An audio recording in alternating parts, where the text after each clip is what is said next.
The bullet tore through the air at 2,800 feet per second. But time seemed to crawl as every eye at Blackwater Range tracked its impossible trajectory. Maya Chen, 17 and trembling, had never held a rifle before today. The target sat 800 yards away, a distance that would challenge seasoned marksmen.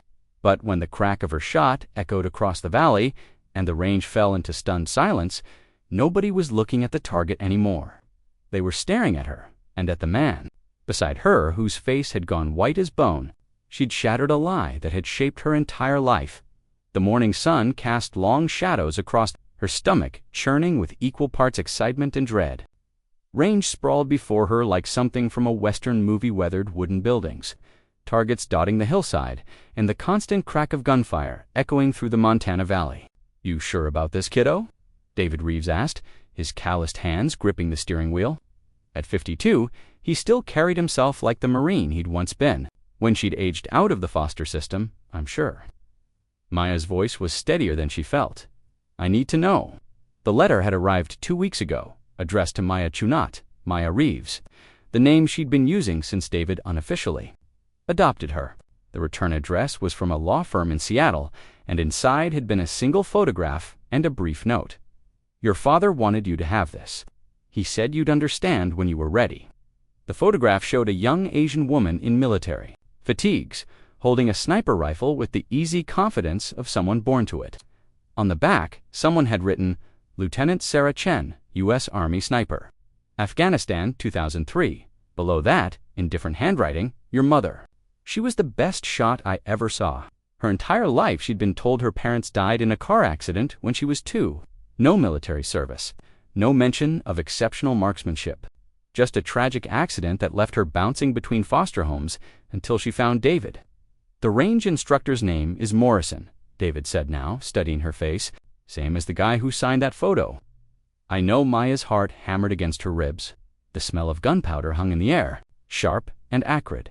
Around them, shooters of all ages worked at various stations, some with handguns, and Maya found herself face to face with a mountain of a man.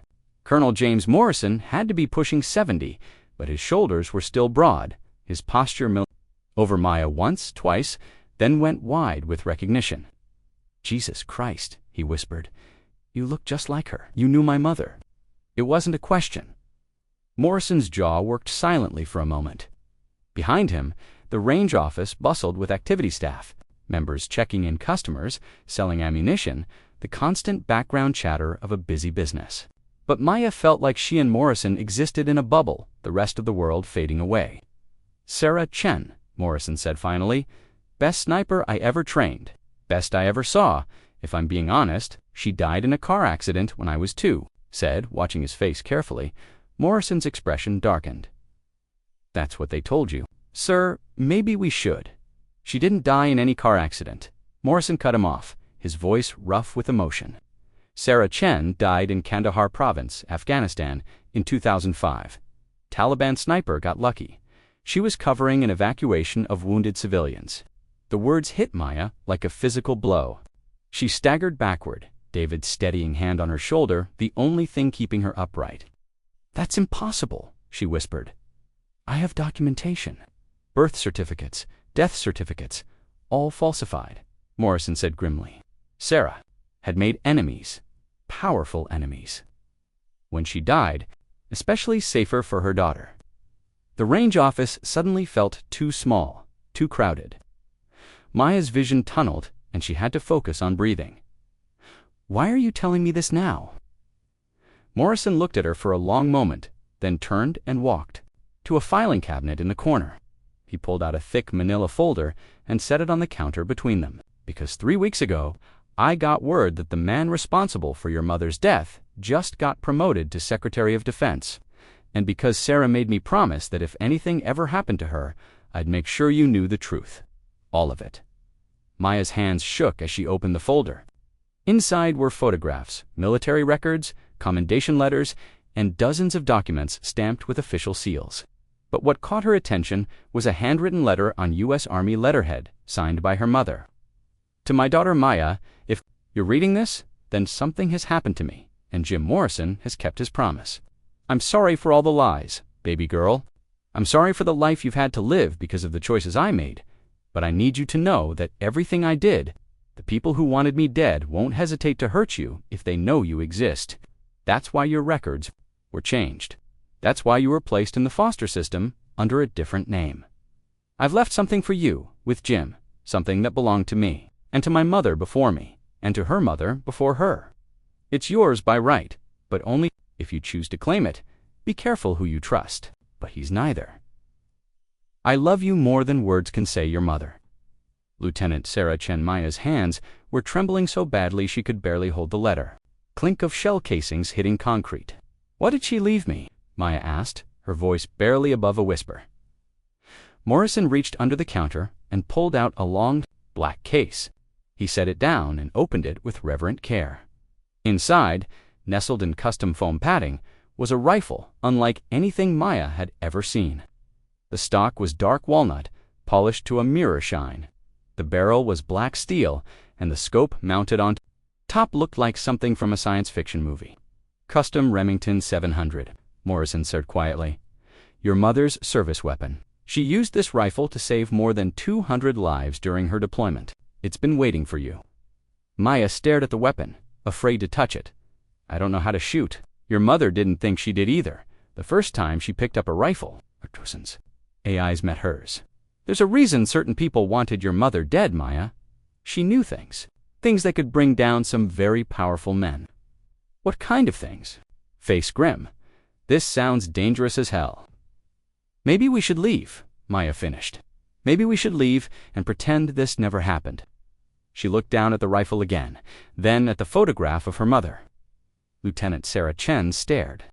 Back at her with confident eyes and a slight smile, looking like she'd never doubted herself for a moment. But I can't do that, Maya said softly. Can I? Contact. Something electric seemed to pass between them. Will you teach me? She asked. Morrison's smile was grim. Kid, I've been waiting 17 years for you to ask that question. 2 hours later, Maya found herself lying prone on the 800-yard range. The rifle settled against her shoulder like it had been made for her. Morrison crouched beside her, his voice low and steady as he walked her through the basics breathing. Sight picture, trigger control. Don't think about it too much, he said. You have to quiet everything else and just ... be. Through the scope, she could see the target clearly, a standard bullseye at 800 yards. A distance Morrison had warned her was challenging even for experienced shooters. This is impossible, she whispered. I've never shot a rifle before. Your mother said the same thing, Morrison replied. Maya took a deep breath, let half of it out, and settled the crosshairs on the target. Most of them, whenever you're ready, Morrison said softly. Maya's finger found the trigger. She thought about her. The man in the expensive suit stood frozen in the doorway for exactly 3 seconds before his survival instincts kicked in. Secretary of Defense William Hartley had been a politician long enough to know when to retreat, and seeing Maya Chun mistakenly, Sarah Chun's daughter holding the same rifle that had once made him wake up in cold sweats, was definitely one of those moments. He turned and walked out without a word, but not before Maya caught the flash of panic in his eyes. That's him, Morrison said quietly, his voice tight with barely controlled rage. That's the son of a bitch who killed your mother. Maya's hands were still steady on the rifle, but her heart was racing. Are you sure I'd recognize William Hartley anywhere? He was a colonel back then, running Black Ops in Afghanistan. Your mother stumbled onto something she wasn't supposed to see, and Hartley made sure she never talked about it. David moved closer, his Marine training evident in the way he positioned himself between Maya and the door. We need to leave. Now. No. Maya's voice was calm, but there was steel underneath. I'm not running, Maya. You don't understand. I understand perfectly. She sat up, cradling the rifle. My mother spent 3 years running from this man. She gave up everything, her career, her life, even her relationship with me, trying to stay ahead of him. And in the end, he still killed her. Morrison was already moving, pulling out his cell phone. I'm calling some people. Hartley won't. Move fast. But he'll move. We need protection. Who are you calling? David asked. Friends of your mother? Morrison said to Maya. Other soldiers who knew what really happened. We've been waiting for this day for 17 years. Maya stood and walked to the window, still holding the rifle. Hartley's black SUV was pulling out of the parking lot, but she could see him talking animatedly on his phone. Already calling in favors, she realized. Already trying to clean up this loose end. "What did my mother find?" she asked without turning around. Morrison's voice was grim. "Evidence of war crimes. Hartley was selling weapons to the Taliban, then using the money to fund his own private operations. Your mother caught him red-handed during a supply run gone wrong, and instead of reporting him, she tried to blackmail him. She tried to do the right thing. She took the evidence to her commanding officer, who happened to be Hartley's best friend. Within 24 hours, she was reassigned to the most dangerous patrol route in the sector. Taliban sniper picked her off too. Weeks later, Maya turned back to face them. But she had backup evidence, something she hid." Morrison nodded. "A flash drive. Names, dates, bank records, photographs, everything needed to prove Hartley was a traitor. She gave it to me the night before she died, along with instructions to give it to you when you were old enough to understand." "Where is it?" Morrison walked to the gun safe in the corner and spun the combination. Inside, beneath several other rifles, was a small metal box. He pulled it out and set it on the counter. "Your mother made me promise to wait until you were 18, or until Hartley was in a position where he could do real damage to the country. Well, he just got confirmed as Secretary of Defense. That's about as much damage as one traitor can do." Maya opened the box with trembling fingers. Inside was a small flash drive, along with another letter from her mother and a photograph Maya had never seen before. The photo showed a young Sarah Chen in civilian clothes, standing next to a man in army fatigues. But it wasn't the man that made Maya's breath catch. It was the woman standing beside him. "Is that Senator Elizabeth Warren?" Morrison confirmed. "She was a captain back then, stationed at the same base as your mother. Sarah trusted her with some of the evidence." "Warren's been pushing for investigations into defense contractors for years," David said, understanding dawning in his voice. "She must still be trying to get Hartley." Maya picked up the flash drive. It was smaller than her thumb, but it felt like it weighed 1,000 pounds. If I give this to Warren, what happens to me, honestly?" "I don't know," Morrison said, "but I know what happens if you don't. Hartley will have you killed, just like he killed your mother. He can't risk you existing." Through the window, Maya could see another black SUV pulling into the parking lot. Then another. Hartley hadn't wasted any time. "Back exit," Morrison said sharply. Now, they moved quickly through the range office, Morrison grabbing a duffel bag from behind the counter. David had his arm around Maya's shoulders, trying to guide her toward the rear of the building, but she pulled away. "Wait," she turned back to Morrison. "You said other soldiers knew what happened. Where are they? Some are dead. Others are scattered across the country. But there are 3 who've been waiting for this day as long as I have. Call them. Maya, we don't have time. Call them." Her voice carried an authority that reminded Morrison so much of Sarah that it made his chest tight. "If we're going to do this, we're going to do it right." Morrison hesitated, then pulled out his phone and hit a speed dial number. "Garrett, it's Jim. Sarah's daughter just showed up." "Yeah, that's what I said. ... Hartley was here. Shit's about to hit the fan." He listened for a moment, then looked at Maya. "Master Sergeant Mike Garrett, retired Special Forces. He's 2 hours away, but he's coming, and he's bringing the others." "Good." Maya slung the rifle over her shoulder. "Because I'm done running from my mother's ghost." They slipped out the back door, just as the first SUV pulled up to the front of the building. Maya could hear car doors slamming, the sound of multiple footsteps on gravel. Professional, coordinated, military. "This way," Morrison whispered, leading them toward a cluster of buildings at the far end of the range. "There's a workshop back here. We can lay low until Garrett arrives." They moved quickly but quietly, staying in the shadows of the buildings. Maya's heart was pounding, but her hands were steady on the rifle. She found herself thinking about her mother, wondering if Sarah had felt this same mixture of terror and determination when she'd first discovered Hartley's crimes. The workshop was a converted barn filled with gun repair equipment and spare parts. Morrison locked the door behind them and pulled out his phone again. "Warren's office," he said quietly. "I still have contacts there." While Morrison made his call, Maya sat on a workbench and opened her mother's final letter. The handwriting was shakier than the first one, as if Sarah had been in a hurry or under extreme stress. Maya, if you're reading this, then Jim has given you the flash drive. I pray you never have to use it, but if Hartley ever gets close to real power, you have to stop him. He's not just a traitor, he's a sociopath. He'll destroy this country, if it serves his ambitions. I've spent 3 years gathering evidence, but I know I'm running out of time. Hartley's people are getting closer. I can feel them closing in. The information on that drive isn't just about weapons sales. It's about a network of corruption that goes all the way to the Pentagon. Hartley has been building his own private army, funded by stolen weapons and drug money. He's planning something big, something that will give him control over the entire Defense Department.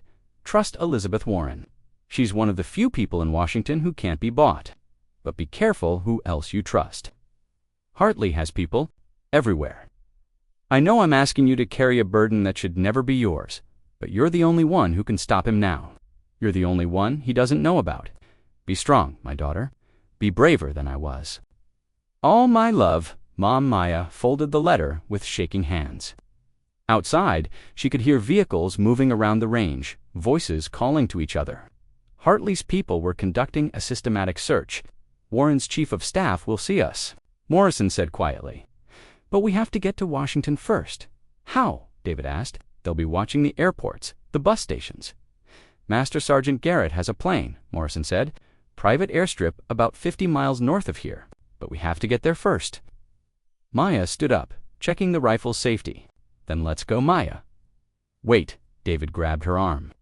You don't have to do this. We can disappear, change our names again, start over somewhere else. She looked at him with eyes that were older than her 17 years. My mother spent her last 3 years running. She died scared and alone, her daughter believing she was killed in a car accident. I won't live that life. But if you do this, if you go public with this evidence, there's no going back. You'll be a target for the rest of your life. I'm already a target, Maya said quietly. At least this way, I'm fighting back. Morrison checked his watch. Garrett should be here in 90 minutes. We need to move. They gathered their gear and prepared to leave the workshop. Maya slung the rifle across her back and tucked the flash drive into her jacket pocket. The weight of it felt like carrying her mother's ghost, both a burden and a source of strength. But as Morrison reached for the door handle, it exploded, inward, in a shower of splinters and metal. 3 men in tactical gear burst through, weapons raised, nobody move. The lead man shouted, "Hands, where we can see them." Maya's training kicked in training she didn't know she had. Without thinking, she dove behind the workbench, pulling the rifle from her shoulder. The movement was fluid, instinctive, like she'd done it 1,000 times before. Sarah's daughter, one of the men said with grim satisfaction. Hartley's going to be very pleased. Maya closed her eyes. Time slowed to a crawl as Maya's finger found the trigger. Through the rifle's scope, she could see the lead tactical operator's face shone. Professional, probably someone's son, who believed he was serving his country. But his weapon was aimed at Morrison, and Maya could see his finger tightening on the trigger. She had a choice to make in the space of a heartbeat. Maya shifted her aim 2 inches to the right and squeezed the trigger. The rifle's report was deafening in the enclosed space. The tactical operator's weapon flew from his hands, the bullet having passed through the trigger guard and shattered the firing mechanism. He stumbled backward, staring at his destroyed rifle in shock. "Next one goes center mass," Maya called. Out, her voice steady despite the adrenaline coursing through her veins. "Drop your weapons." The 3 men exchanged glances. They'd been briefed that they were dealing with a teenager who might be dangerous. No one had told them she was a sniper, capable of shooting a weapon out of someone's hands at 20 feet. "Kid, you don't understand who you're dealing with," the lead operator said. "Secretary Hartley just wants to talk." "I'm sure he does." Maya kept the rifle trained on him, right after he kills me, just like he killed my mother. Your mother was a traitor. My mother was a hero. Morrison had used the distraction to grab a pistol from the workbench. David had found a shotgun, though Maya could see his hands shaking. None of them were soldiers, but they were all Sarah Chen's people now. "We're walking out of here," Maya said. "You're going to let us pass." "I don't think so," the lead operator replied. "We have orders." "So did the soldiers who killed innocent civilians in Afghanistan," Maya shot back. "Following orders doesn't make you right." The standoff stretched for another few seconds before the sound of vehicles approaching broke the tension. Through the workshop's windows, Maya could see dust clouds rising from the access road. "That'll be Garrett," Morrison said grimly. "About time." But the lead operator was smiling. "Actually, that's our backup. You're outnumbered about 20 to 1 now." Maya's heart sank as she counted the vehicles pulling up outside. SUVs, tactical trucks, even what looked like an armored personnel carrier. Hartley wasn't taking any chances. "Shit," David muttered. "Maya, we need to surrender. This is insane." "No," Maya's voice was quiet but firm. "My mother didn't surrender. She fought until the end." "Your mother died," David exploded. "Is that what you want?" Maya looked at him, and for a moment, David saw something in her eyes that made him step back. It wasn't fear or anger, it was the cold calculation of a predator. "My mother died because she fought alone," Maya said. "I'm not alone." She pulled out her phone and hit a number Morrison had programmed in earlier. It rang once before a gruff voice answered. "Garrett, this is Maya Chen. We're trapped at the range." "How far out are you?" 2 minutes. "But I'm seeing a lot of unfriendly vehicles heading your way." "How many people did you bring?" "Just me and Torres, but we brought some extra firepower." Maya closed her eyes, calculating odds. 3 of them, plus 2 incoming allies, against what looked like a small army. Her mother had faced worse odds and survived for 3 years. "There's a flash drive in my jacket," she said to Morrison. "If something happens to me, get it to Senator Warren." "Nothing's going to happen to you," Morrison replied. "I promised your mother I'd keep you safe. You kept your promise. You gave me the truth and taught me to shoot." That's all she wanted. The sound of helicopters approaching made everyone in the workshop look up. Maya felt a moment of despair if Hartley had air support. This was over before it started. But then Morrison started laughing. "What's so funny?" the lead operator demanded. "Those aren't your helicopters," Morrison said, grinning. "I recognize the sound of those rotors. A 60 Black Hawks, but not military configuration. Private contractors." Through the window, Maya could see 2 helicopters approaching fast and low. As they got closer, she could make out figures rappelling from the open doors. "Who?" "The other people who've been waiting 17 years for this day," Morrison said. "Your mother had more friends than Hartley realized." The tactical operators were getting nervous now, talking rapidly into their radio headsets. Maya could hear the uncertainty in their voices. This wasn't going according to their plan. The lead operator made a decision. "We're taking the girl now. Kill the others." But as he raised his weapon, the workshop's rear wall exploded inward. A figure in tactical gear rolled through the breach, firing as he moved. The 3 operators dove for cover, their carefully planned operation falling apart in seconds. "Maya," the newcomer shouted. "This way." She didn't hesitate. Grabbing the flash drive from her jacket, she sprinted toward the hole in the wall. Morrison and David were right behind her, Morrison providing cover fire with his pistol. Outside, the range had turned into a war zone. Hartley's people were positioned behind vehicles and buildings, exchanging fire with the new arrivals. Maya could see muzzle flashes from at least a dozen different positions. "Who are you?" she shouted over. "The gunfire?" "Staff Sergeant Maria Torres, retired," the woman replied, reloading her rifle. "I served with your mother in Afghanistan. We've been tracking Hartley's operation for years, waiting for the right moment to move. Where's Garrett?" "Setting up a surprise for Hartley's friends. We need to get you to the extraction point."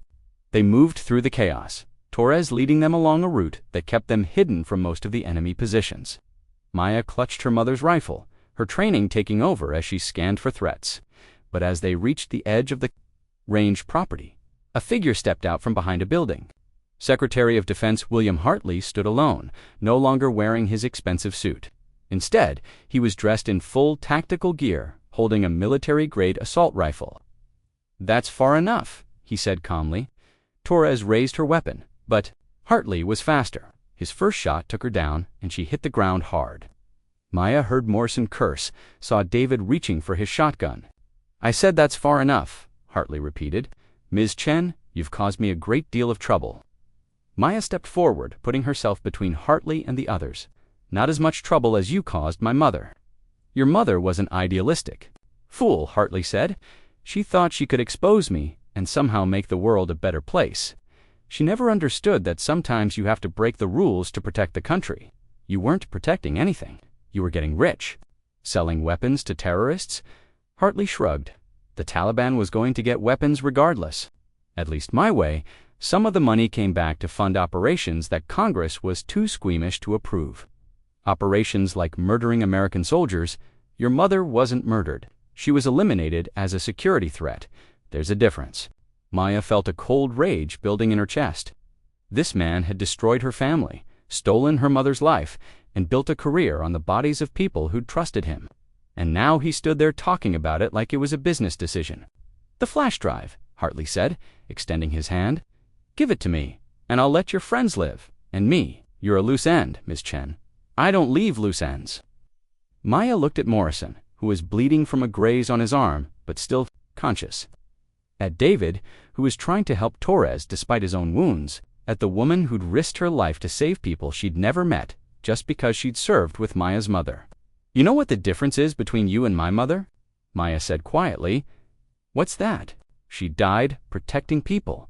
You've lived destroying them." Maya raised her rifle in one smooth motion, but Hartley was already firing. His first shot caught her in the shoulder, spinning her around. The second shot went wide as she fell. But Maya Chen had been trained by the best marksman in Montana, and she was fighting for more than just her own life. As she hit the ground, she rolled and came up firing. Her shot took Hartley center mass, just as a sniper had trained her to do. William Hartley, newly appointed Secretary of Defense, staggered backward. He looked down at the growing red stain on his tactical vest, then back at Maya with something that might have been respect. "Just like your mother," he said, and collapsed. Maya struggled to her feet, her shoulders screaming in pain.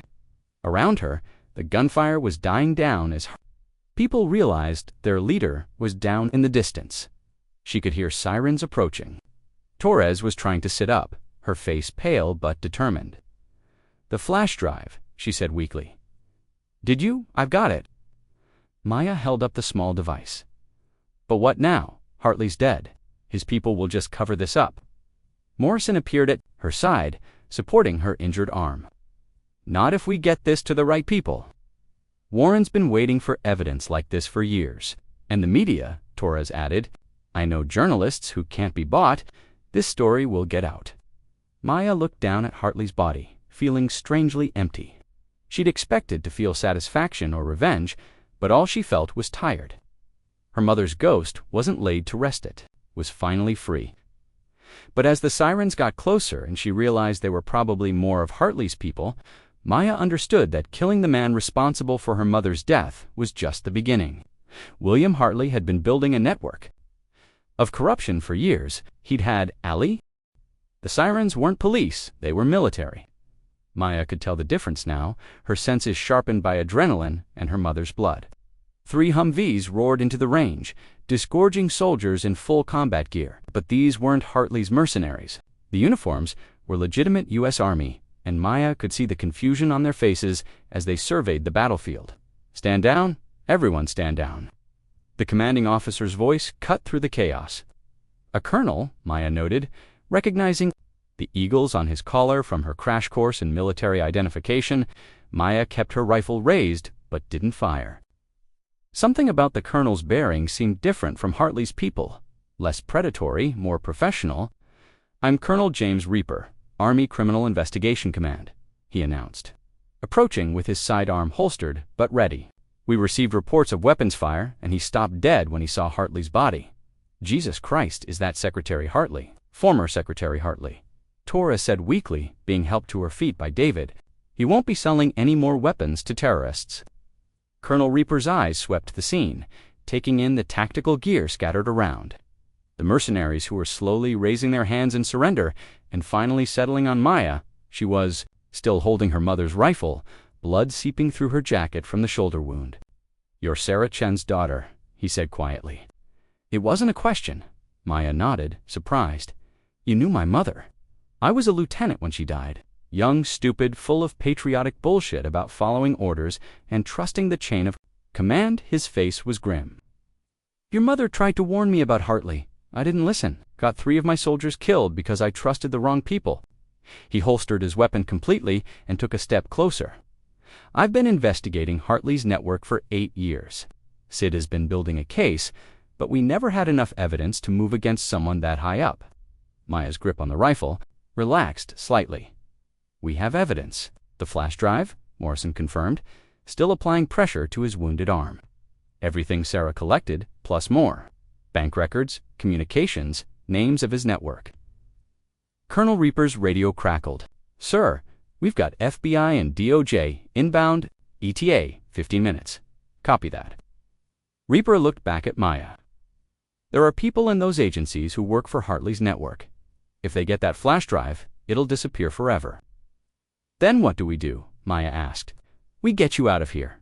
Now, but even as he spoke, Maya could hear helicopters approaching from multiple directions. Black SUVs were pulling up on all the access roads. Hartley might be dead, but his organization was moving fast to contain the situation. "Too late," Torres said grimly.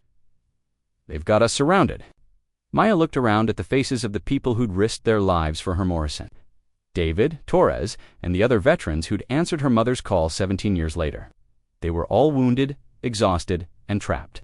"Colonel," she said quietly, "can you get a message to Senator Warren?" "Probably why." Maya pulled out her phone and quickly copied the contents of the flash drive to the cloud, sending copies to multiple secure accounts Morrison had set up. Then she ejected the drive and handed it to Reaper. "Tell her that Sarah Chen's daughter finished what her mother started." "Maya, what are you doing?" David asked, alarm in his voice. "What my mother should have done 17 years ago." Maya checked her rifle, though she had only 3 rounds left. She tried to work within the system. Look how that ended. Through the trees, Maya could see figures in tactical gear moving to surround them. Professional, coordinated, but not military, these were private contractors. The kind of mercenaries Hartley had been funding with his weapon sales. 20, Torres said, peering through binoculars she'd retrieved from her pack. Professional-grade equipment, but they're moving sloppy. Overconfident. "They think they're dealing with a scared teenager and a bunch of old soldiers," Morrison said. "They don't know they're hunting a Chen," Maya smiled grimly.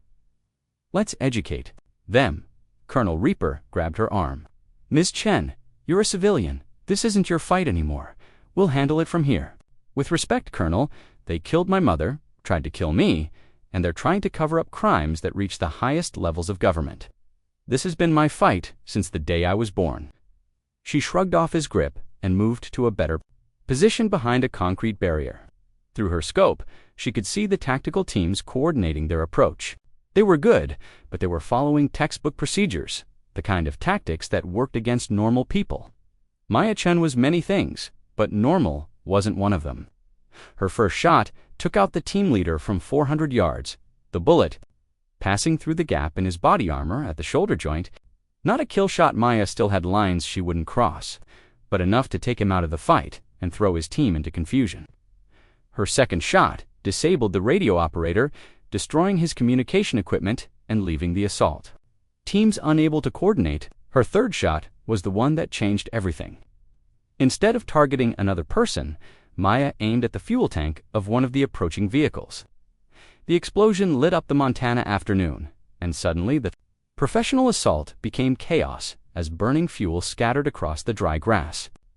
"Holy shit," one of Colonel Reaper's soldiers whispered. "She's flanking them." Maya was already moving, using the smoke and confusion to reposition. She'd learned more than marksmanship from her mother's friends. She'd absorbed tactics, strategy, the art of turning your enemy's advantages against them. The mercenaries had numbers and equipment, but they were fighting someone who had nothing left to lose and everything to prove. Morrison joined her at her new position, his pistol ready. "Your mother would be proud," he said quietly. "My mother would tell me I'm being an idiot," Maya replied, reloading with her last magazine. "But she'd also tell me that sometimes being an idiot is the only way to do the right thing." The radio chatter from the approaching FBI helicopters was getting clearer. Maya could hear multiple agencies coordinating, which meant some of them might be legitimate. But she also heard code words that Morrison had taught her to recognize them. Kind of phrases Hartley's people used to identify each other. "Colonel," she called to Reaper. "How well do you know the FBI agents who are coming?" "Agent Sarah Mitchell is clean," he replied. She's been working with us on the Hartley investigation, but I don't know who else they're bringing. We need to end this before they arrive, Maya said. Once they take control of the scene, the evidence could disappear into the system. She was right, and everyone knew it. Federal agencies had been compromised before, and Hartley's network had 17 years to place their people in key positions. Maya made a decision that would have terrified her that morning, but now felt as natural as breathing. She stood up, fully exposing herself to the remaining mercenaries, and fired a flare gun into the air, not a weapon, but a signal. Master Sergeant Garrett's voice crackled over Morrison's radio. Phoenix is in the air. ETA, 30 seconds. Maya didn't know what Phoenix was, but 30 seconds later she found out. A military helicopter, not the FBI birds, but something smaller and more aggressive, roared over the tree line. Maya could see figures rappelling down, but these weren't more mercenaries. They were wearing the uniform of the 75th Ranger Regiment. Rangers lead the way. One of them shouted as he hit the ground, firing. The remaining mercenaries found themselves caught between Maya's position and a squad of elite soldiers who had no interest in taking prisoners. The firefight was brief and decisive. When the smoke cleared, Maya was sitting on the ground, her back against the concrete barrier, finally allowing herself to feel the pain from her shoulder wound. Around her, the battlefield was littered with evidence of Hartley's corruption, weapons, equipment, documents that his people had been trying to destroy. Colonel Reaper approached her cautiously. Ms. Chen, the FBI helicopter is landing. Agent Mitchell wants to debrief you personally. Maya looked up at him, suddenly feeling every one of her 17 years. Is it over? The shooting is over, Reaper said gently, but the investigation is just beginning. That flash drive you gave Mitt's going to bring down a lot of powerful people. Good. Maya struggled to her feet, Morrison steadying her. My mother didn't die for nothing. But as the FBI helicopter touched down and agents began securing the scene, Maya realized she was wrong about one thing. The shooting wasn't over. It was just moving to a different battlefield. Because as Agent Mitchell approached with her team, Maya recognized one of the other agents from photographs in her mother's files. He'd been a young CIA operative in Afghanistan, someone Sarah Chen had suspected of working with Hartley. He was older now, more senior, but Maya would have recognized those cold eyes anywhere. Agent Mitchell extended her hand to Maya with a warm smile. Miss Chen, I'm Agent Mitchell. I knew your mother. She was a remarkable woman. Thank you, Maya replied, shaking her hand. But her eyes were on the other agent, who was positioning himself behind Mitchell, his hand resting casually on his sidearm. Maya realized with crystal clarity that William Hartley had been just the beginning. His network was like a hydra cut. Off one head, and two more would take its place. The flash drive was safe with Colonel Reaper, but Maya's mind raced as she calculated her options. The corrupt Agent Brooks, according to his name tag, was positioned perfectly to eliminate her once they were airborne. A tragic accident during transport, maybe a equipment malfunction, or enemy fire. Her body would never be found in the Montana wilderness. But Maya Chen was no longer the frightened foster kid who'd arrived at the range that morning. She was her mother's daughter, and Sarah Chen had taught her more than just marksmanship. Agent Mitchell, Maya said carefully, I need to speak with you privately before we leave. Mitchell glanced at Brooks, who gave an almost imperceptible shake of his head. I'm sorry, Ms. Chen, but we need to get you to a secure location immediately. We can debrief you fully once we're airborne. I understand, Maya replied, but she was already moving. In one fluid motion, she grabbed Morrison's sidearm from his holster and spun toward Brooks, who was reaching for his weapon. Don't, Maya said quietly, the pistol trained on Brooks's center mass. I know who you are, Agent Brooks. Afghanistan, 2005. You were CIA then, working with Hartley on his weapons sales. Brooks froze, his hand halfway to his gun.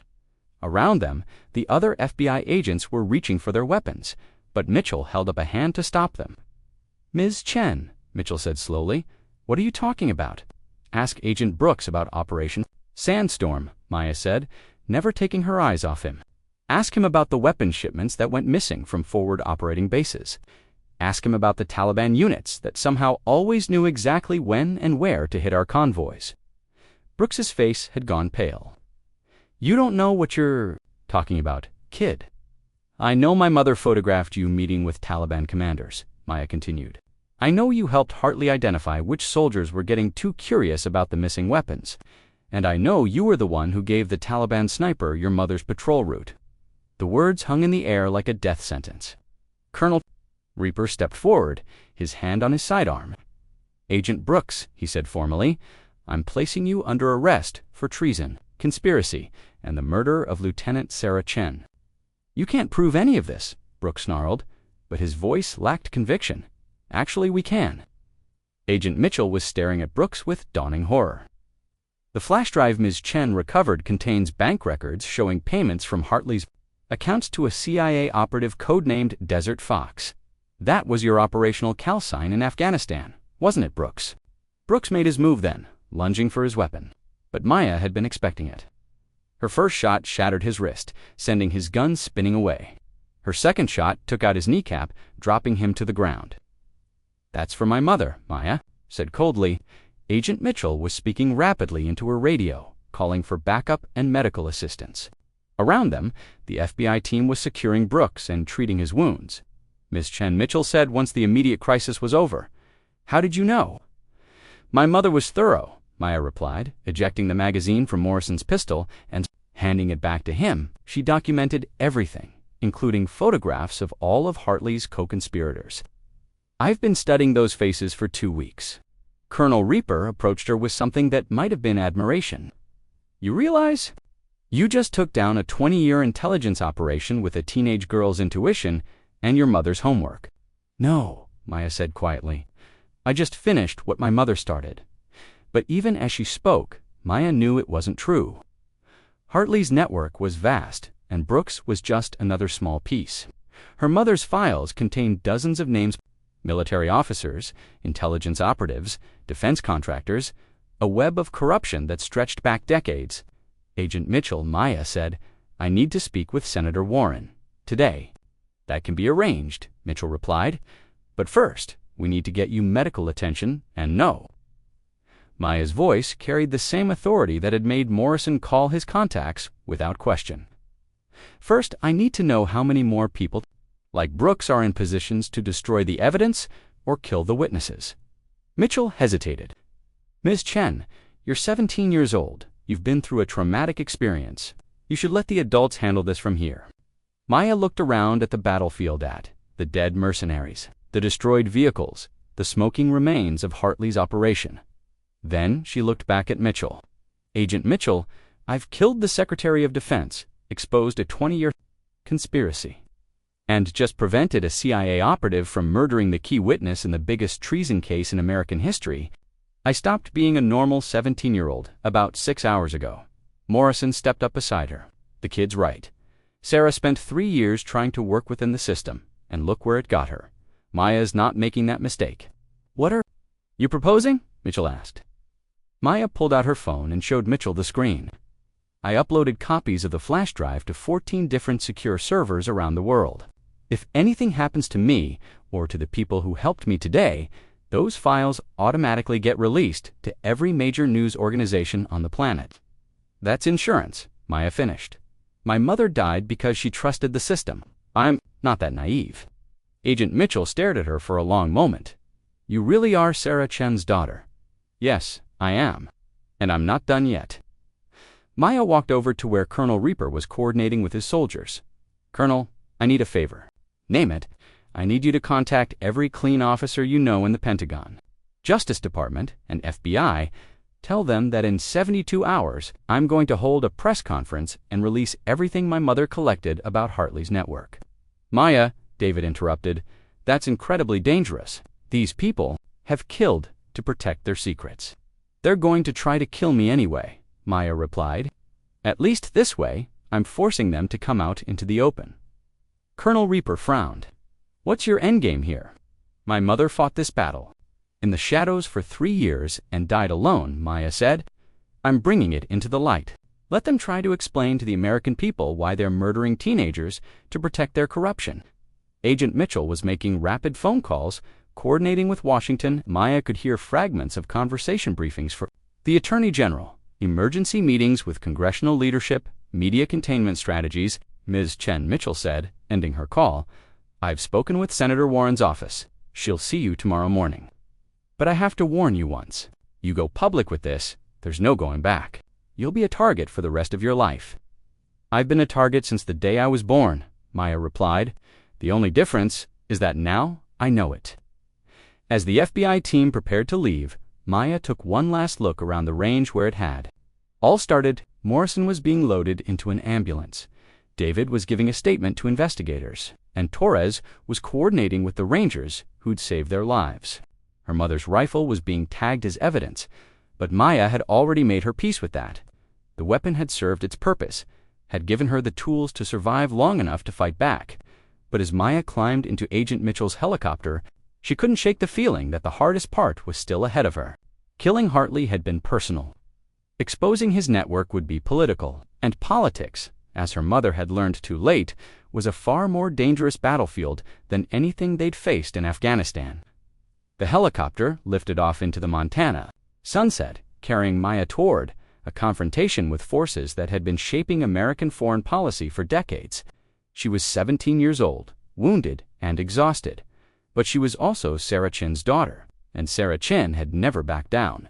From a fight, Maya closed her eyes and felt her mother's presence, as if Sarah was finally able to rest, knowing that her daughter would finish what she'd started. The war for justice was far from over, but for the first time in 17 years, the Chen family was winning. But as the helicopter flew toward Washington, Maya didn't see the black SUV following them at a distance, or the sniper team setting up on the landing pad where they were scheduled to arrive. Hartley's network wasn't done fighting yet, and neither was Maya Chen. To be continued. The sniper's bullet missed Maya's head by 3 inches. She felt the wind from its passage as the helicopter's window exploded, showering her with glass. Agent Mitchell screamed, and the pilot fought to maintain control as a second shot punched through the aircraft's tail rotor. "Emergency landing." The pilot shouted over the alarm. "Klaxons, we're going down." Maya's training kicked in, not training, she remembered learning, but instincts that felt bred into her bones. As the helicopter spun toward the ground, she spotted the muzzle flash from a building rooftop 800 yards away. Even through the chaos, her mind automatically calculated wind speed, trajectory, and the shooter's likely position. The helicopter hit the ground hard, skidding across the tarmac of a small airfield outside Washington. Maya rolled with the impact, her mother's voice echoing in her memory, "When everything goes to hell, stay calm and find cover."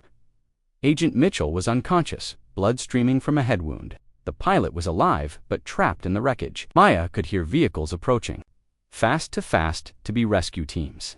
She grabbed Mitchell's sidearm and spare magazines, then hauled the unconscious agent away from the helicopter. 30 seconds later, the aircraft exploded as the fuel tank ignited. Maya dragged Mitchell behind a concrete barrier just as the first SUV arrived. But these weren't the mercenaries from the range. Their equipment was newer, their movements more coordinated. This was Hartley's inner circle, the core. Operatives who'd been running his network for decades. "Target is mobile," one of them said into his radio. "Pilot is down. Agent Mitchell unconscious, moving to secure the package." Package. They were talking about her like she was cargo to be delivered. Maya checked Mitchell's weapon, a Glock 19 with 2 spare magazines. Not much against 4 professional killers, but it would have to do. Her shoulder was screaming in pain from the helicopter crash, but her hands were steady. The tactical team was good, but they made one crucial mistake. They assumed they were hunting a scared teenager, not a Chen. Maya's first shot took out their radio operator, cutting off their communication with whoever was coordinating the operation. Her second shot disabled the engine of their SUV, eliminating their escape route. But instead of taking cover like normal people, the remaining 3 operatives advanced on her position with the ruthless efficiency of professionals who knew they had no choice but to eliminate the target. Maya was down to her last magazine when she heard the distinctive whine of jet engines overhead. A military transport was coming in fast and low, and she could see figures preparing to rappel from the open cargo door. More of them, she thought grimly. Hartley's network was bigger than even her mother had realized. "Maya, stay down." Master Sergeant Garrett hit the ground running, followed by Torres and a squad of soldiers Maya didn't recognize. The firefight was brief, and Savage Hartley's operatives were good, but they were outnumbered and outgunned. When the smoke cleared, Maya was sitting beside Agent Mitchell, applying pressure to her head wound. Around them, the airfield looked like a war zone. "How did you find me?" Maya asked as Garrett approached. "Colonel Reaper," he replied, helping her to her feet. "When your helicopter went dark, he activated every clean contact he had. Turns out, there are more good people in the system than Hartley realized. A medic was working on Agent Mitchell, who was starting to regain consciousness." She looked up at Maya with unfocused eyes. "We'll make it happen." But Garrett was shaking his head. "Maya, half of Washington is compromised. We can't trust normal channels anymore. Then we don't use normal channels." Maya stood up, ignoring the pain in her shoulder. "How many people know about my press conference announcement?" "Too many," Torres said grimly. "Word is already spreading. Hartley's people are going to come at you with everything they have." Maya looked around at the faces of the soldiers who'd risked their lives to save her. People who'd never met her. Mother but were willing to die for the principles Sarah Chen had represented. "Good," she said quietly. "Let them come." Torres stared at her. "Maya, you're talking about taking on a network that has people in every branch of government. They have unlimited resources, professional killers, and 17 years of planning. You're one teenage girl. I'm one teenage girl with the most devastating evidence of government corruption in American history, and I'm about to make it very public." She opened her social media accounts platforms she'd barely used before today and began typing. "My name is Maya Chen. 17 years ago, my mother, Lieutenant Sarah Chen, was murdered by people she trusted because she tried to expose a conspiracy that reaches the highest levels of our government. Today, I killed the man responsible for her death, Secretary of Defense, William Hartley. In 72 hours, I will release everything my mother died trying to protect: bank records, communications, photographs, and testimony that will expose decades of corruption, weapons, trafficking, and treason. They will try to kill me before then. They will call me a terrorist, a liar, or worse. But the truth doesn't care what they call it. My mother died in the shadows, fighting a war she couldn't win. Alone, I'm bringing this fight into the light where everyone can see it. This is for Sarah Chen, and for every soldier who died because of the people who were supposed to protect them. Hashtag justice for Sarah Chen, hashtag Hartley conspiracy, #Truth Matters," Maya hit post and watched as the message began spreading across social media platforms. Within minutes, it was being shared thousands of times. Government officials were scrambling to respond. "Maya," Garrett said quietly, "you just declared war on the most powerful people in America." "No," Maya replied, watching the numbers climb on her phone. "I just gave them 72 hours to surrender." Her phone rang. The caller ID showed Senator Elizabeth Warren's office. "Ms. Chen." The voice was crisp, professional. "This is Senator Warren. We do. My security team will escort you to a safe location. Can you be ready to move in 10 minutes? Maya looked around at the soldiers who'd become her allies, at Agent Mitchell, who was insisting she could walk despite her injuries, at the wreckage of the helicopter that had nearly become her tomb. "I've been ready my whole life," she said. 3 hours later, Maya sat across from Senator Warren in a secure conference room beneath the Capitol building. Between them on the table was a tablet displaying the contents of her mother's flash drive 17. Years of evidence that painted a picture of corruption so vast it was hard to comprehend. "Your mother was a remarkable woman," Warren said quietly, scrolling through financial records that showed millions of dollars in weapons sales flowing through shell companies. She documented everything. She was thorough, Maya agreed. It's what kept her alive for 3 years and got her killed in the end. Warren looked up from the tablet. "Maya, what you're proposing, releasing all of this publicly, it will destroy more than just the guilty parties. A lot of innocent people will get caught in the crossfire. Innocent people have been dying for 17 years, while good people did nothing because it was too complicated or too dangerous," Maya replied. "My mother tried to work within the system. The system killed her." Warren was quiet for a long moment. "What do you want from me? I want you to call a press conference tomorrow morning. I want you to stand beside me when I release this evidence. I want the American people to see that at least one senator has the courage to demand answers. And if I refuse..." Maya met her eyes steadily. Then I do it alone, just like my mother did, but I do it anyway. Warren smiled for the first time since Maya had arrived. Your mother would be proud of you. My mother is dead because people like Hartley thought they could silence the truth by murdering the people who tried to tell it. I'm not my mother. I don't die quietly, facing a room packed with reporters, cameras, and government officials. Senator Warren stood beside her, along with Colonel Reaper and Agent Mitchell, who'd insisted on attending despite her injuries. Maya looked out at the crowd and saw fear in some faces, hope in others, and calculation in far too many. But she also saw something else: the American people watching through their screens, hungry for truth in a world that had given them too many lies. 17 years ago, Maya began, her voice steady and clear, my mother tried to save American lives by exposing a conspiracy. She died for it. Today, I'm finishing what she started.